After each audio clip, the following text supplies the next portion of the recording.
শিক্ষার মান ও শিক্ষিতের হার। বাংলাদেশে শিক্ষার মান ধীরে ধীরে উন্নত হচ্ছে। তবে গ্রামীণ ও শহুরে অঞ্চলের মধ্যে এখনও পার্থক্য রয়েছে। দেশের শিক্ষিতের হার প্রায় ৭৫%, তবে উচ্চশিক্ষার মান নিয়ে প্রশ্ন রয়েছে। পররাষ্ট্রনীতি ও বৈদেশিক ঋণ। বাংলাদেশের পররাষ্ট্রনীতি মূলত শান্তিপূর্ণ সহাবস্থান, আঞ্চলিক সহযোগিতা এবং আন্তর্জাতিক সম্পর্ক বজায় রাখার উপর ভিত্তি করে। বৈদেশিক ঋণ রয়েছে, যা উন্নয়ন প্রকল্পে ব্যয় করা হয়। দেশের স্বল্প ব্যবস্থা।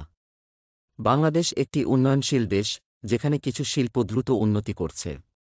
প্রধান শিল্পগুলি হল: পোশাক শিল্প, জাহাজ নির্মাণ, চামড়া শিল্প, ফার্মাসিউটিক্যালস, তথ্য প্রযুক্তি। কৃষিনির্ভর বাংলাদেশ। বাংলাদেশ একটি কৃষিনির্ভর দেশ। প্রধান কৃষিজ ফসলগুলি হল ধান, পাট, গম, আখ এবং আলু।